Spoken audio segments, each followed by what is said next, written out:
Thank you for joining. Welcome to our No Beijing 2022 Olympic Torch press conference. We're live in Athens here today, and I'm sure you'll all agree this has been a really eventful 48 hours during which we have yet again borne witness to the hypocrisy of the International Olympic Committee, who have staged another ceremony where they're claiming the ideals of the Olympic truce of peace, unity and humanity, when the reality is that once again they're handing over the Olympic torch to a host government that is so far removed from upholding any of these ideals. It seems we're living in a kind of warped reality. Before we start today's session, we're going to hold a moment's silence for all of those who are living under Chinese Communist Party repression and who have lost their lives for standing up for freedom and democracy.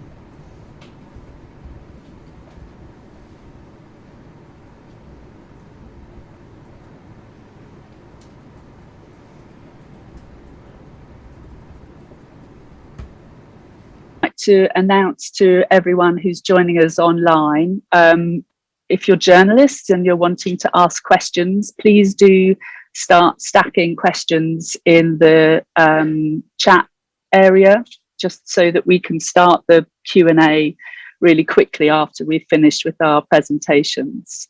I'd now like to just introduce ourselves to you very briefly. My name is Mandy McKeown. I'm the Executive Director for International Tibet Network.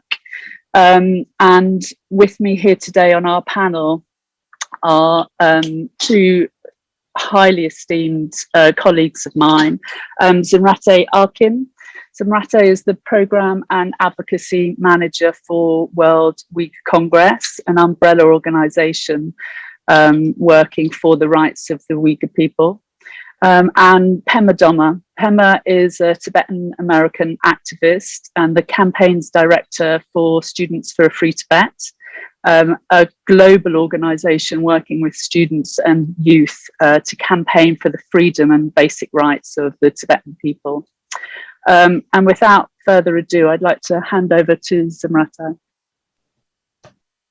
Thank you, Mandy, for the kind introduction. Hi, good morning, everyone. My name is Zimrate Arkin. I am a Uyghur Canadian and Program Advocacy Manager at the World Uyghur Congress. Thank you all for being here in great number. I first want to salute all my colleagues here who have been arrested in the past 48 hours in Athens and Olympia for simply protesting the Beijing Olympics being held in China ahead of the Olympics torch relay. The Olympic torch is supposed to represent peace and hope, but for our people who are living under the brutal Chinese Communist Party, this represents global complicity in China's extreme repression. I am sitting here with over 40 family members who have disappeared or are interned in concentration camps in East Turkestan. And this is why the Olympic Games cannot take place in China. If the same protest were to take place in East Turkestan, Tibet, Hong Kong, Southern Mongolia, or in China, my colleagues here wouldn't be sitting next to me. If this press conference was to take place in China, I, as a Uyghur, would end up in a camp and may be subjected to sexual abuse and torture, as millions of my fellow Uyghurs are. The fact that my friends and colleagues protested in a democratic country but still got detained is outrageous. And this is exactly why we're in Athens today, to tell to the international community that the Olympic Games are being handed over to a country actively committing a genocide.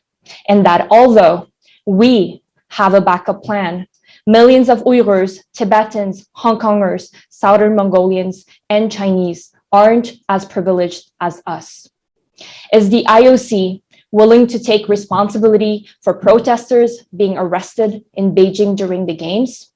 Will the IOC continue to reiterate that the human rights situation in China is not within its remit while claiming that human rights are part of the Olympics Charter? We are expecting the G7 governments to boycott the Winter Olympic Games in Beijing. In the face of a genocide and severe crimes against humanity, how could these governments be silent while at the same time denouncing the same human rights violations during high-level meetings? This is your chance to take a real stand for human rights. We will be watching. Thank you.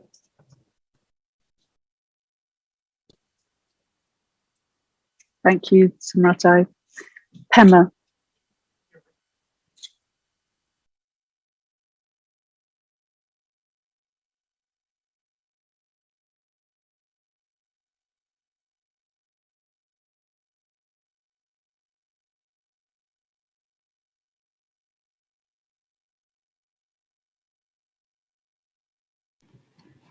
Great, I think I have all of the mics and technology set up. Hi everyone, as Mandy mentioned, my name is Pema Doma. I am a Tibetan American and I am the campaigns director for Students for a Free Tibet. As I speak to you here today, the Chinese government is actively waging an unrelenting war in Tibet. In order to wipe out the resistance to Chinese rule and occupation, the authorities have launched an all-out final assault on Tibetans with the goal of destroying everything that makes us who we are, our language, our religion, and our traditional customs and way of life. And they have specifically targeted all of the children, including very young children in elementary and even preschool age, with almost completely Chinese language education school experiences and full political indoctrination that is meant to replace their identity as a Tibetan with one of a Chinese nationalist. At that time, they are forcing and coercing more and more Tibetan parents to put their children in residential schools, meaning their children are sent far away from their homes, separated for long periods from their families and from their parents, made to speak and learn Chinese, made to think in Chinese, forbidden from practicing Buddhism, and unable to access their authentic way of life as a Tibetan and their authentic culture. We are calling these programs as residential schools because they have so many terrible similarities to those residential schooling programs which had originally been forced upon indigenous people in North America. But the horrors taking place in Tibet are barely known or understood by the international community. I am constantly being asked as a Tibetan, what is happening in Tibet? Why do we not hear anything about Tibet in the news? And this is because China has successfully imposed a near total lockdown in Tibet, where there is a complete information blackout. Most Tibetans have a hard time, nearly impossible even getting out. The international community, including the media, cannot get in. Many of the journalists who are joining us here today may have tried or may one day try and be denied access. And Tibetans risk their lives if they dare to even make contact with those outside of the country. Simply even for having basic relations with those outside of the country, they can be risking their actual lives, and let alone sending out any information about the situation on the ground. There are thousands of Tibetans every year who used to escape over foot over the Himalayan mountains into Nepal and India every year as refugees. This year, only 5 Tibetans were reported of being able to make it out alive successfully. This is due to the ubiquitous surveillance, facial recognition technology, as well as the use of drones and increased patrols on the borders, even on the highest mountain passes.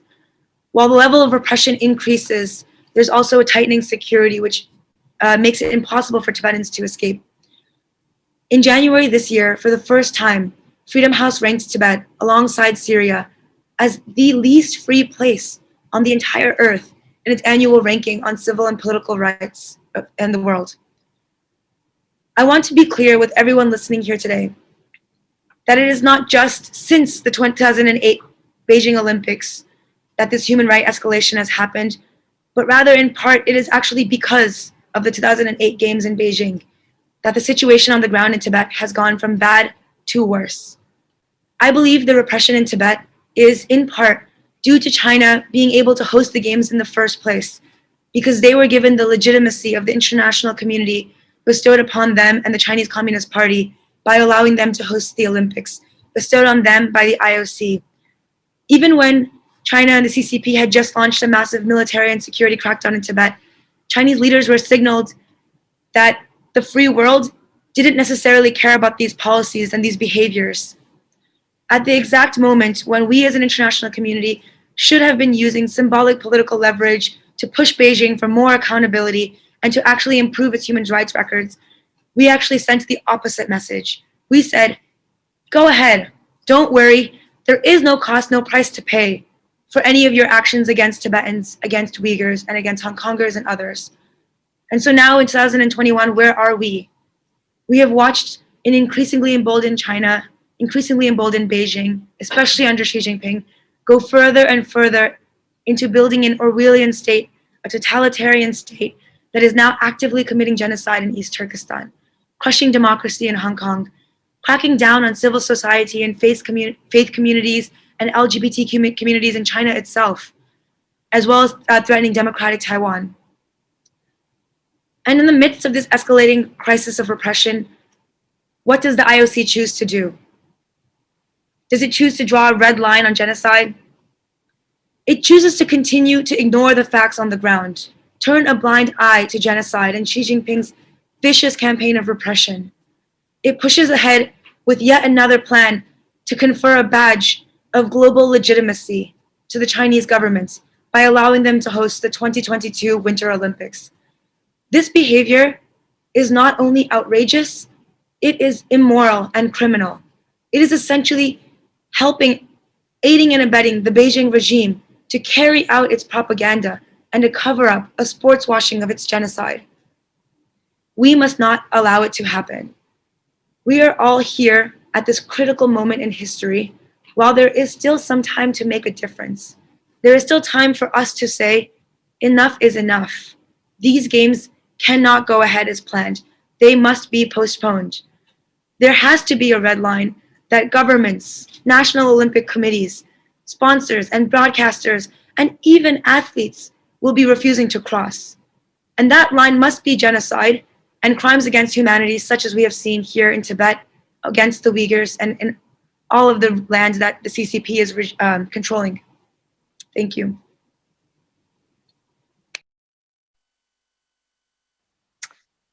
Thank you to both of you for these really moving and very insightful opening remarks.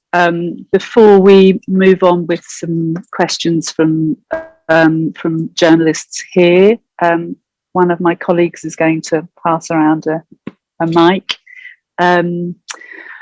We just want to give some clarification as to what has happened with our colleagues who are still in Olympia, detained, or who have been released. So I'm going to pass over to Pema to give a very quick update as to the status of the activists. Thank you, Manju. Over the past several days, there have been student activists from many different areas that have decided to take action and stand against the IOC's decision to host the Olympics in Beijing. Of those activists, 18-year-old Tibetan American Sela Zoksang and 22-year-old Joey Su were detained and arrested here in Athens.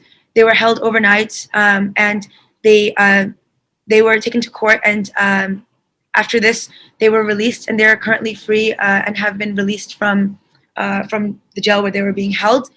They currently face charges, and they will be further kind of working with the legal process with their next court date being in January. And the other three activists who were detained, Tibetan Canadian activist Chimi Lamu and British activist Jason Leith and American activist Fern McDougall, are still currently being held in Olympia for their protest against the IOC and the Beijing 2022 delegation in Olympia yesterday during the torch lighting ceremony. Currently, we do have a colleague on the ground who is making sure for their well-being, physical and emotional, and they seem to be in okay condition right now. They will be seeing a court sometime today. No time has been guaranteed to them at this moment. And they are still figuring out what the charges or consequences that will be held against them for taking bold action against the IOC yesterday will be. It is unknown at this time what the charges will be. Thank you, Pema.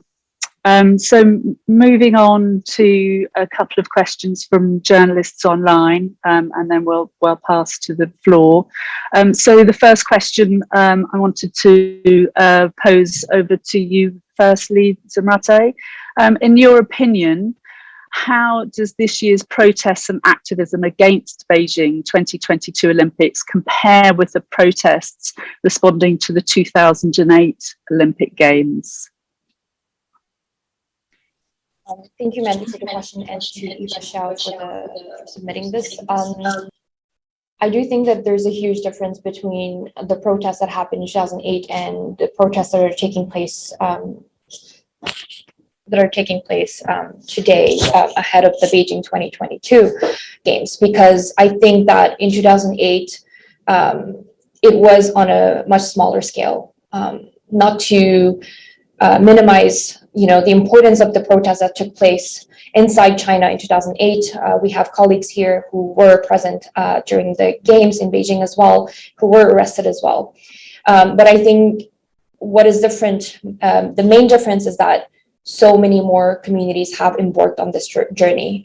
We have been working for over nearly 2 years now with, Uyghur communities, Hong Kong communities, Tibetan, Southern Mongolian, Chinese, and Taiwanese communities, all under the one, under the same message, which is no genocide games, no Beijing 2022. It has been remarkable, what we have achieved in such a short amount of time. We've made the headlines on many occasions, and I think we have really come unified and under one message. And I think no one can stop us, not the IOC, not governments, not sponsors, not athletes. We are unified on this issue and we will not stop. And this is also, I think it proves that this is beyond also the games. We're here to shine light on all of the different abuses. And I think this has been really, really remarkable because it's not just about, the genocide in East Turkestan. It's also about all of the different repressions that are happening throughout China. And I think the mobilization that we've managed to achieve is really incredible. And I think also another great difference is that today we're talking about more openly the responsibility of all the different stakeholders, not only the International Olympics Committee, but athletes, sponsors, broadcasters, National Olympic Committees, and governments. And we believe that we have a better chance today ahead of the games, that governments commit to a boycott of the games than what we had previously in 2008.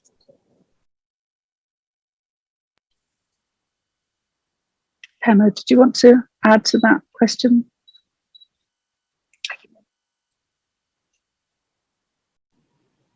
Yes, I can also add, in addition to my colleague Zumratay, that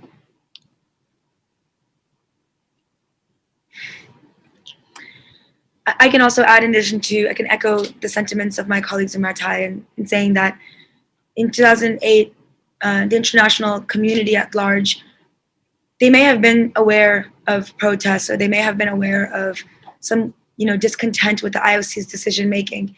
But I think that I sit here today in 2021 alongside my Uyghur friend and colleague, and we took action here in Greece over the past several days alongside Hong Kongers and Tibetan youth, Canadian, Swiss, and American allies. And I think that I can say beyond a reasonable doubt that everybody in the international community has their eyes on the IOC today in a way that is unprecedented.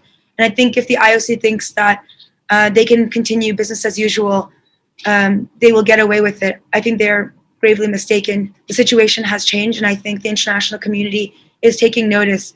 They are aware of the genocide, I don't think there are many people today who don't know about the Uyghur genocide. And I think that the occupation of Tibet, the situation in Hong Kong, where there are over 10,000, activists and political activists, many of whom are just, teenagers and university students that are currently behind bars as we speak. I think these things have not gone unnoticed to the international community. China's behavior has not gone unnoticed, and therefore the IOC must react accordingly. Thank you, Pema. So I'm going to pose this to both of you. Zumrata, maybe you go first and then hand to Pema. So in your opinion, where do you think the international community is on this? Have they been responsive? Are they being responsive? And in terms of how governments, companies, broadcasters, sponsors, do you think there is the possibility that there will be a boycott of Beijing 2022?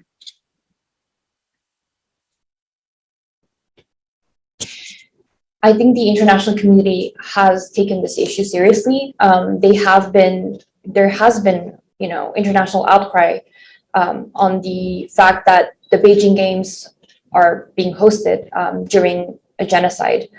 Many parliaments around the world, including my own country, Canada, has adopted resolutions in Parliament calling for, moving the games outside of China.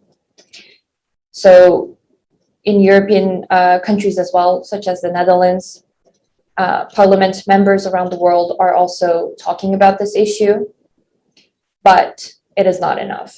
Talking about an issue on paper or in parliaments is not going to change things. We need concrete actions. We need governments to commit, especially G7 governments, given that they have been raising the Uyghur genocide and other crimes in China in so many different high-level meetings. They need to commit to a boycott. This is their only chance. If they don't commit to a boycott, how are we going to take them seriously the next times? So I think while there is an international outcry on this specific issue of the games being hosted in China, there's not enough concrete actions. And we're hoping that we're less than 4 months away from the games, and we're hoping that in the upcoming months, there will be concrete, meaningful actions from governments, athletes as well. We have seen a few athletes speak out on this issue, saying that, it's a very difficult position to be in, choosing between their career and choosing to compete in an Olympic Games during a genocide, because the medals that they're going to win are going to be tainted with the bloods of millions of people who are suffering. And while journalists keep telling us, or international community keep reminding us that, it's not the fault of the athletes, we agree, it's not their fault. This is all because of the International Olympic Committee. This is them, putting them in this difficult situation. And I tell to the athletes, we support you, we want you to be our allies, and meanwhile, while you might be losing one Olympic Games, we have lost our entire families. Let that sink in.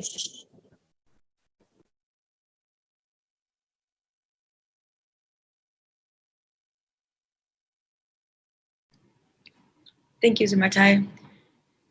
I think the message that Zumratai was sending about what it means for us to ask an athlete to consider this issue, to ask an athlete what it means for them to participate in the 2022 Beijing Olympics is extremely poignant. I think when I think of Tibetans, some of whom have been exiled, outcasted from their homes, haven't seen their families, have been separated from their families for decades.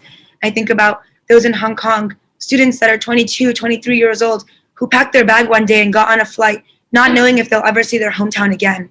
That's the kind of experience that young people from our community, the same age as many of these athletes, have been enduring for the past several years. So I think that when we ask the international community, when we seek support and solidarity from viewers of the Olympics, from athletes, from governments, from G7 countries, I think what we're asking is not for them to take a political stand against, one type of ideology or another.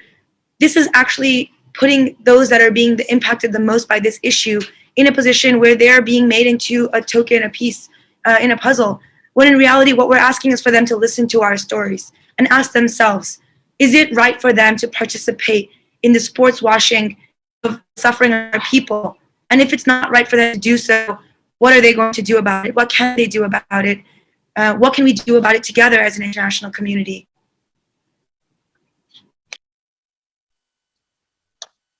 Thank you, Pema.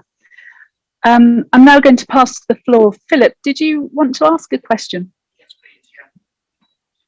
Yeah. To start with,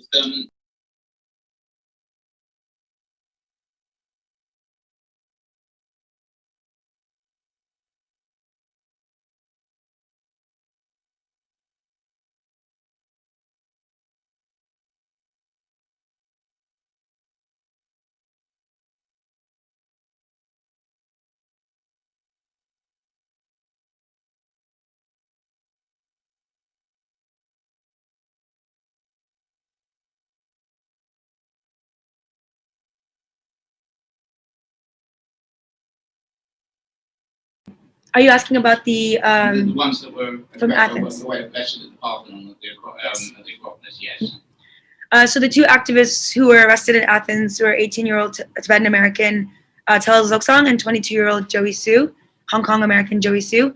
They have been released, and there is serious concern about how the Beijing government may try to interfere in the democratic process of the proceedings that they will face here in Greece.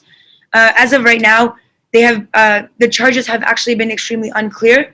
We have a lawyer. We have actually a team of lawyers that are working with them and the Greek court to establish more clear final words on what their charges will be. The only thing that we know for certain is that they have been released and they are both attempting to return home to the safety of the United States at this time, and they will be back. Their cases will be back in court in January. By which point we certainly will have more formal charges. Most likely also in the coming days, we will have more concrete word on what the formal charges are. As of right now, what we've been given is kind of just more of a legal jargon, which I would leave to lawyers to comment on about what potential charges may be. And, you know, they've kind of brought out a laundry list of charges, which, you know, I can comment here that many of them are things that prior folks that have done similar things at you know, at the Acropolis have not been charged with, but they've been waving around this list. And I think that many of those things may come from the pressure, outside pressures of, you know, having a tight consequence on student activists that are bold enough to have a message for the world.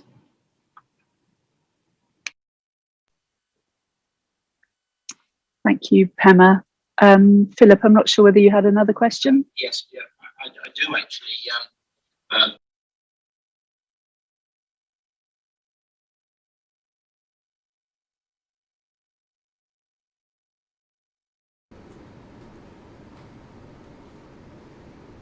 Thank you, Pema.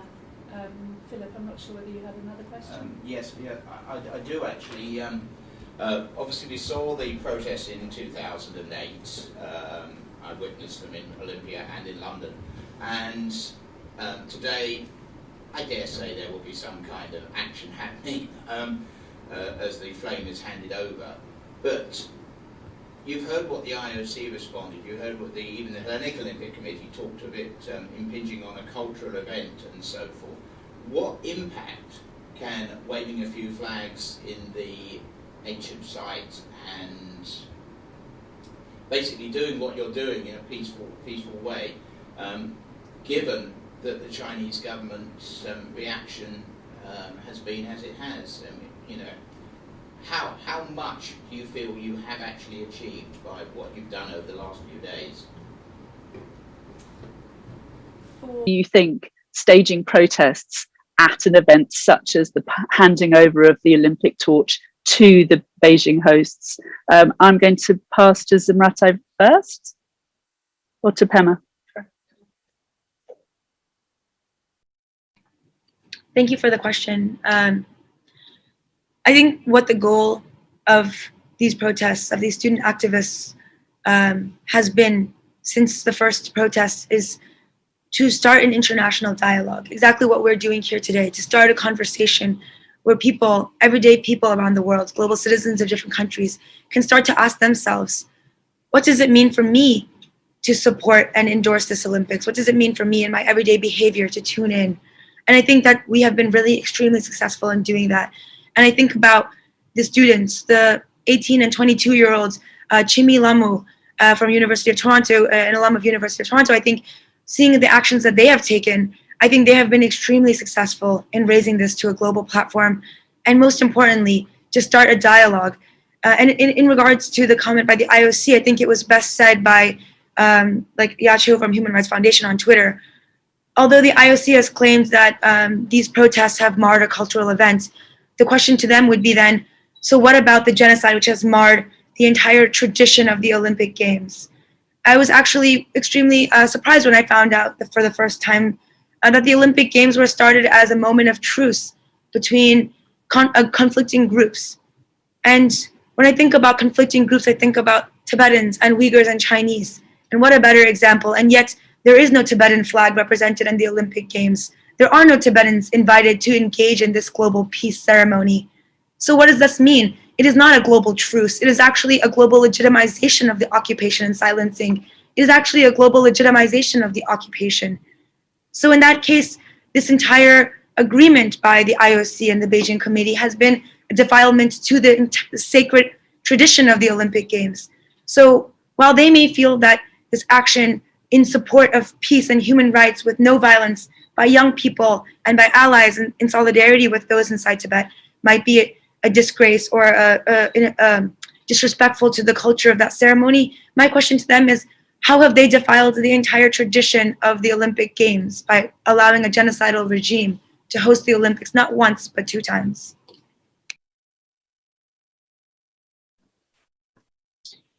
I'll just briefly comment as well. For me, seeing all my fellow colleagues and friends carry out the peaceful actions in the past few days has been nothing but inspiring. This is our peaceful resistance. This is what millions of Uyghurs, Tibetans, Hong Kongers, Chinese, Southern Mongolians cannot do in China. There's no freedom of expression. There's no freedom of assembly. There's no freedom at all in China. But we have that freedom in Greece, even though due to external pressure, that freedom has been limited. And knowing this, all of these, arrests and detentions have happened probably because of external pressure from China in the land where democracy was born is just outrageous. And I want to reiterate the fact that us Uyghurs, Tibetans, although we have American, Canadian passports, we do not feel safe anywhere. Coming here today for me was extremely risky, as it was for all of my colleagues. I am Canadian, but I don't know what's going to happen to me. So I think for me, this was a very symbolic turn of events. And I hope that millions of, Uyghurs, Tibetans, and Chinese and Southern Mongolians inside mainland China are watching, and they're feeling proud because they cannot do this in China and we're able to do it here. So I salute all of my colleagues who have done it with so much courage, and they're so young. So, and to the IOC, I say, when will you own up to, to this and take your responsibility seriously? When, we have engaged with the IOC directly, senior executive staff, and they've told us Beijing has, promised to respect human rights during the Beijing Games. How are they going to do that? Where are the written commitments that you've promised to share with us? There are none. How will you make sure that human rights are actually protected during the Beijing Games? We're not asking you, outside of the Beijing Games, but how are you going to make sure that the human rights are going to be protected during the Beijing Games? And if athletes protest during the games, what will they face? Are they going to take responsibility for that? So really, for me, it's been nothing but inspiring to see my colleagues carry out these actions. Thank you. A couple more questions from our webinar audience. So this is a question that has been asked a number of times, and it's something which the IOC themselves have been holding up. The fact that the Olympics is a huge world stage and all eyes will be turned to China. Is this not an opportunity for us to be further highlighting what the Chinese government are doing, as opposed to kind of blocking them out and saying they cannot host the games? So the question is, what's your response to this? What's your response to the fact that the IOC have in the past and now claimed that by enabling China to host the games will actually affect the progress that we will have on human rights? So Pema, I'm going to turn to you first.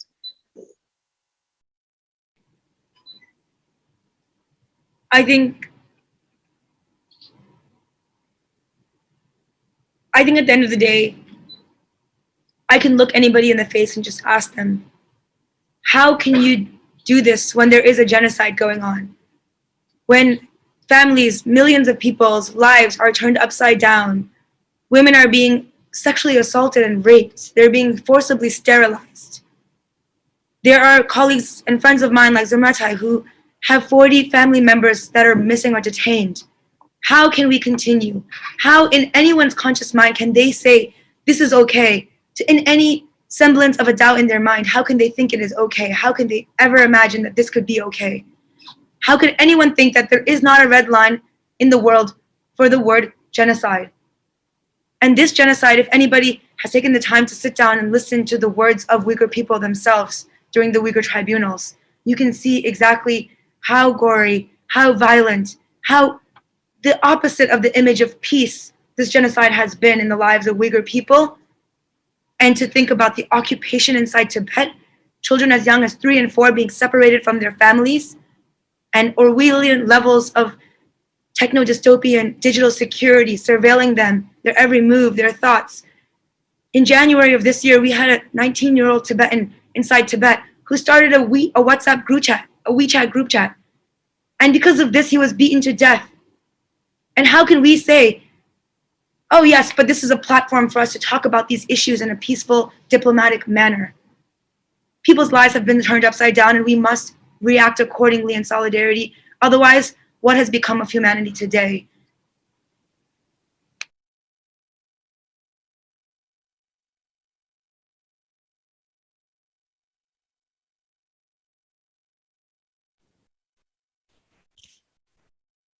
I just honestly think that this is sports washing. There are no legitimate reasons to host the games during a genocide.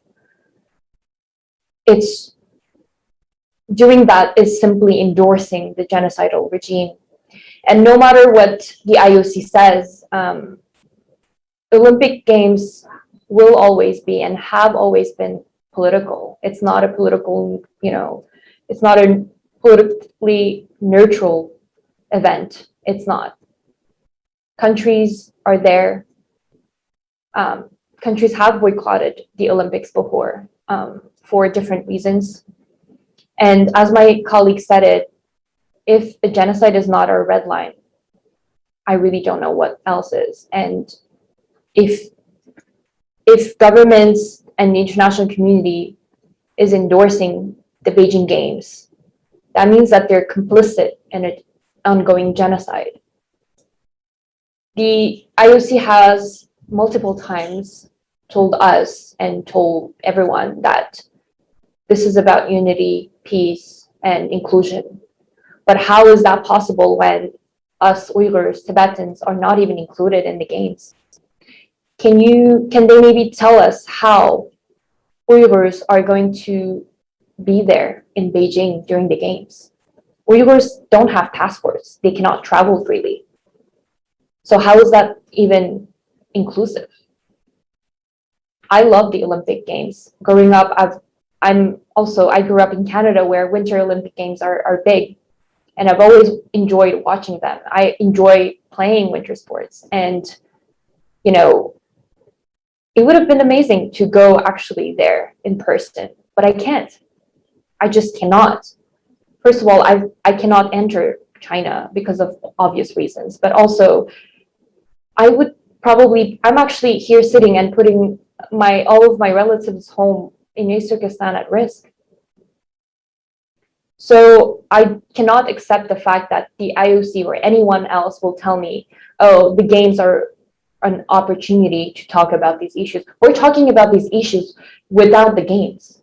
We're talking about this issue actively at the UN, European parliaments, in governments, during our campaigns. We don't need an Olympic Games to talk about these issues. Yes, this might have been the silver lining to bring the attention of the international community to these issues, but that was there before, way before the Olympics were handed to China. So I don't need anyone to tell me this is an opportunity that you need to grab, because it is not. It is putting our family members at risk. Who's gonna guarantee that none of my relatives are actually now working in forced labor factories producing clothing and uniforms for the Olympic Games? Can anyone tell me where my relatives are? I don't think so. So I don't need anyone to tell me this is an opportunity, because it's not.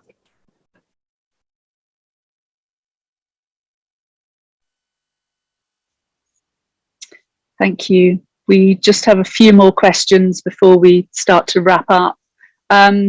So we've obviously seen a number of actions this week, and this campaign has been ongoing for a while now. Could you speak about what else is happening in the run-up to the next 4 months? You know, where do you see this campaign going between now and the opening of the Games in February?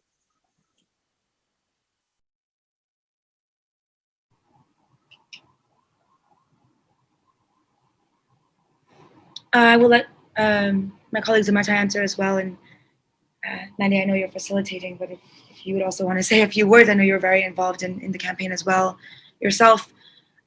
Two things I guess I can see to highlight, as I know my colleagues may raise other things. One of them is, making sure that we make the relationships and ties between the Beijing Winter Olympics and privately owned multinational corporations known to the global community, especially those. There are several that are US-based companies, such as Mars, which is the producer of Snicker bars, and Airbnb, and other companies that are American companies, and especially such as Mars, which has a global campaign right now called Here to Be Heard, which is about the promotion of women's voices in different platforms. What about the voice of Tursunay Ziawudun, a woman who was sexually assaulted behind bars in a concentration camp in East Turkestan, who wrote a letter to them and they refused to reply? What about her voice? So I think these are the types of dialogues that we want to continue engaging with with companies that are based in the United States or other free democratic countries, yet are funneling funds and financial supporting and backing to the program that's taking place in Beijing in February 4th, starting from February 4th of 2022. We would also like to work more with the grassroots community, the average people, the viewers, whether you are a high school student who plays a winter sport and looks up to an athlete who may be traveling to Beijing and unknowingly participating in the sports washing of the genocide of Uyghur people, the occupation of Tibetan people, the crackdown on Hong Kong people, whether you are an avid fan who tunes in every 4 years to the Winter Olympics, there is a place for your voice in this movement, in this campaign, a place for you to stand in solidarity with Tibetans and Uyghurs and Hong Kongers. So in the coming months, we hope to be able to engage with more members of the international community, such as those.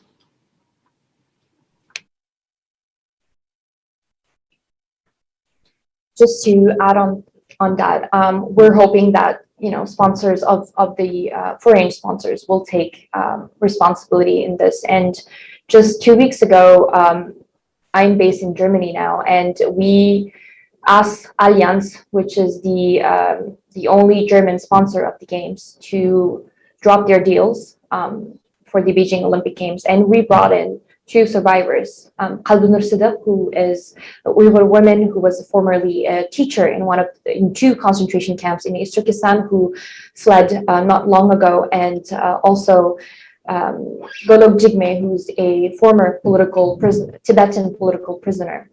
They've handed out a letter to Allianz asking the same thing, and they've met with the Allianz executive staff in Munich, where they're based, and they've tabled their demands, and Allianz has promised to get back to them, so we're expecting that they will. So in the upcoming months, we hope that more sponsors will agree to engage with us, because up to now, none of them have been really responsive. As you may know, there has been a hearing in the US, the CECC hearing with American sponsors. And during the hearing, some American representatives have asked them questions about the human rights violations in China, and none of them have dared to answer the question directly. So we cannot let corporations be complicit in a genocide, especially American and other, foreign companies and sponsor corporations. They need to, if they really do care about human rights, which they all claim to do online, then they should act accordingly. We also hope to reach out to more athletes who are sympathetic to the cause, and we want to appeal to them that we're not your enemies. We want you to be our allies. If you go to Beijing for the games, just remember our plights, remember our faces, and just evaluate the risks and evaluate your position, your side of, which side you want to take. And I also appeal to parliament members around the world and G7 countries and other countries to take this issue seriously and to boycott the games simply.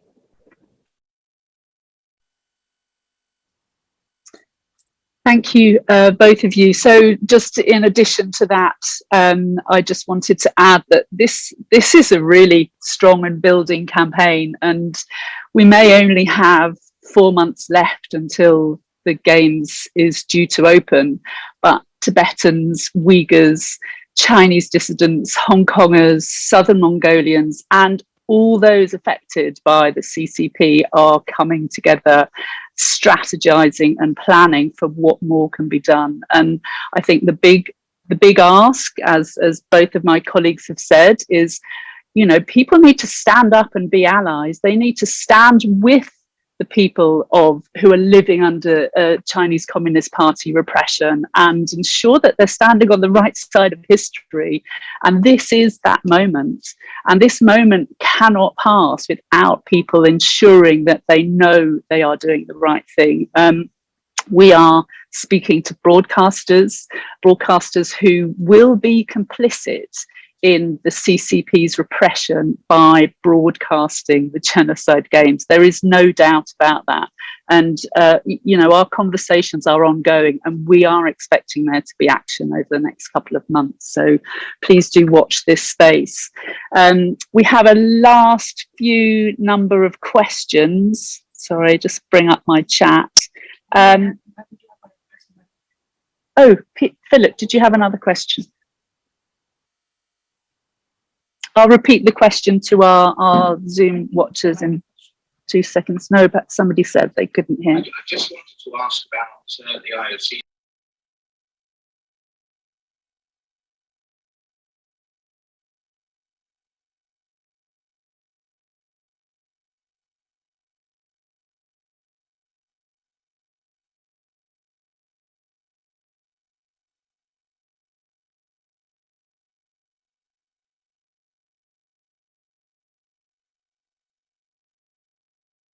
And that rule that they've imposed. This is a really interesting question. Thank you, Philip. So the question is about the IOC's Rule 50, which is about whether athletes are able to stage protests on the podium or whilst representing the Olympic Games. Zumrata and I actually had a conversation about this yesterday, so I'm going to pass directly to you because I know you have a response. Thank you for the question. It is an interesting rule for sure. We know that in most of the, events, sporting events, there has always been some sort of protest. And one thing that really attracted caught my attention was during the Tokyo Games, there were 2 Chinese athletes that won, I think, a gold medal. And they were wearing 2 of them were wearing a badge with Mao Zedong on the podium. And for all of us here, at least who are familiar with Chinese history, Mao Zedong was a brutal oppressor, cultural revolution, if you recall it. My parents went through a cultural revolution. They went through famine. It was my grandfather, maternal grandfather was assassinated by the regime during the Cultural Revolution because he was an intellectual. So wearing his image on a badge on the Olympic podium reminded us of the terror of millions of people went through under that brutal regime. And the fact that they were allowed to wear this on the podium and that the only retaliation that they got from the IOC was a simple warning was simply outrageous to me, because I couldn't help but wonder, what if it was not 2 Chinese athletes, but non-Chinese athletes who were wearing badges in support of Uyghurs, Tibetans, Hong Kongers? What would have happened to them? I'm sure that they would have had a much more severe, retaliation or consequence. So for me, it was really interesting that the IOC claims that no one would be treated in a preferential way, but how come these 2 athletes were simply given a warning instead of, another serious, way of addressing the issue? So, I mean, with Beijing coming up, if athletes do protest, which might happen, we're asking the IOC, and we've asked them, directly as well when we engage with them, how are you going to protect these athletes? What's going to happen? Because nothing is guaranteed. If you're a foreigner in China, it's no longer safe. Look at the 2 Michaels that have been, liberated after over 2 years. Being Canadian, American in China doesn't mean anything. It doesn't mean what it used to mean before. So if athletes are protesting on the podium or even outside of the podium or engaging with Uyghurs or Tibetans, and they're being, disappeared or some serious charges, it's going to be the IOC's responsibility because they've put them in that situation. So we'll be watching for sure. And I, again, call on athletes to really think about this. But we do welcome any kind of, support from them. And so we hope that they'll be safe, and that, they'll stand up for justice.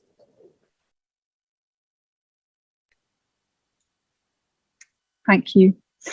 So this is our last question, because we do have some other interviews later on after this session. So the last question basically is, in a number of hours, literally, the flame will be handed over from the IOC to the Beijing organising committee. What message do you have to Thomas Bach and Juan Samaranch, who will be handing over the flame? What message do both of you have to these representatives and the actions that they will be taking? I'll pass to you first, Pema.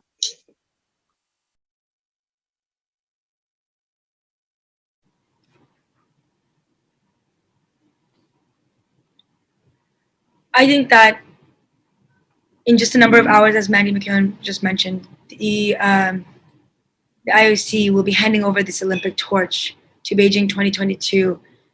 And on behalf of Tibetan young people, students, activists from around the world, and also to amplify the voices of those Tibetans inside Tibet who wouldn't even be able to utter these words in the privacy of their own homes without fear of imprisonment, detention, forced disappearance. I think what I would say is that they're making a grave mistake. They are choosing to silence the voices of Tibetans and Uyghurs and Hong Kongers. It is no longer an act of neutrality. They can no longer hide behind a veil of neutrality. At the end of the day, what they are choosing to do is endorse and legitimize and put a stamp, seal, approval on a genocide and an occupation that will go down in history as one of the worst violations of human rights in the entire 21st century. And I think the fact that they are able to justify what they are doing without remorse just shows that perhaps the IOC is not the right person or the right entity to be holding the power of this decision. Perhaps it should be the hands of viewers, of athletes and governments and nations to be taking this power back from the IOC and saying, you are no longer responsible or fit to be determining where an Olympic Games can or cannot be taking place with the case of a genocide. I think that they have proven themselves to be unworthy of this power and decision making, and they have been proven themselves to be extremely short-sighted. Yesterday, in a speech that Thomas Bach gave, while I was sitting in detention, I was listening to his words, and he actually said, he talked about the equality of all people. And myself as a Tibetan, what I had done is I stood on the sidewalk, and I actually spoke to just one journalist.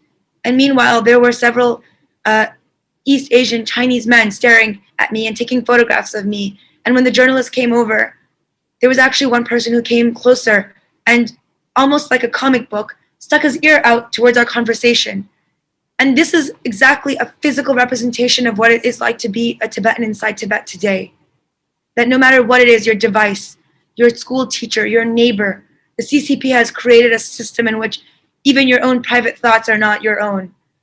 And to think that this was happening inside a democratic country due to the pressure of the CCP, and while I was sitting inside detention, just for being a Tibetan person walking down the street in Olympia, Thomas Bach had the nerve to say that all people are treated equally because of the Olympics.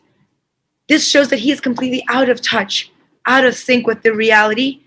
Either that or even worse, he is aware of it and complicit in the sports washing and legitimization of this behavior and of this shift in global norms that we see developing around the world today.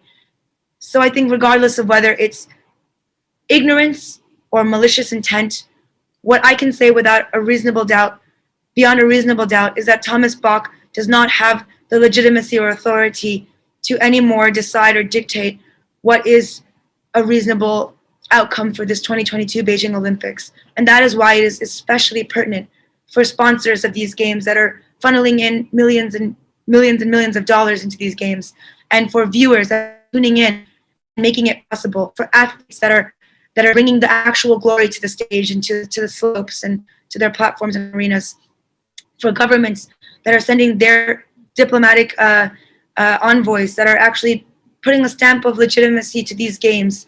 It's now in our hands to say whether or not we think that the 2022 Olympics should go on despite a genocide and occupation.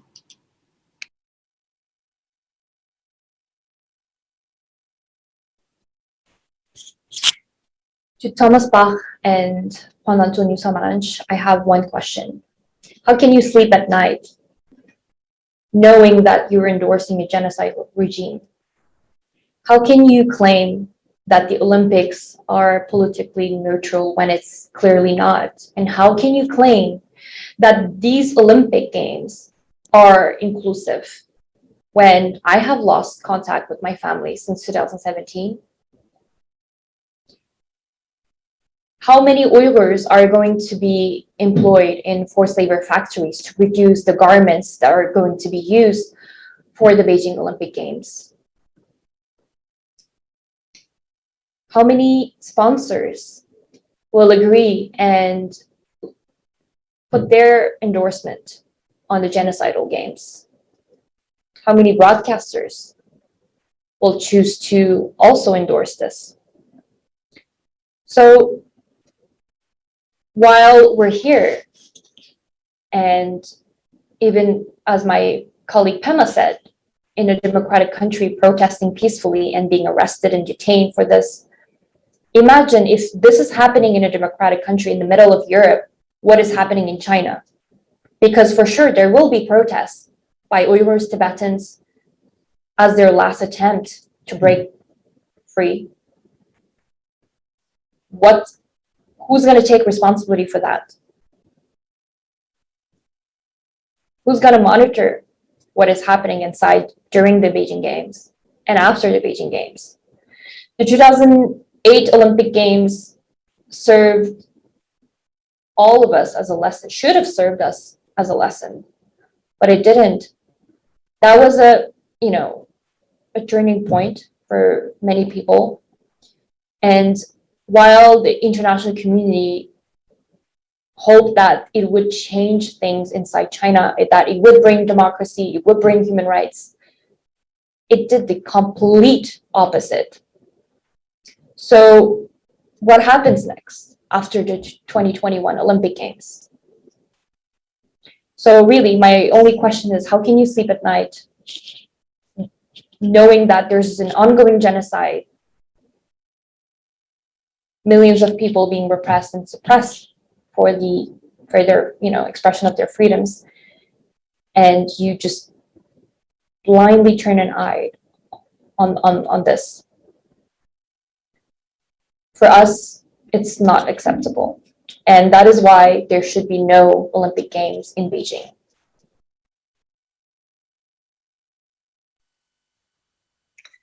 Thank you, and thank you to all of you who have come here today and everyone who has joined us online.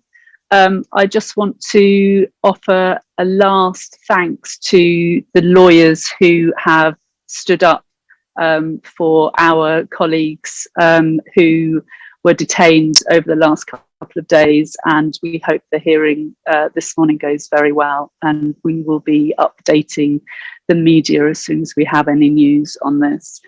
So without any more to do, the Beijing torch ceremony is starting in about 2 hours. Yes, we wish you well, and thanks all for coming. Record.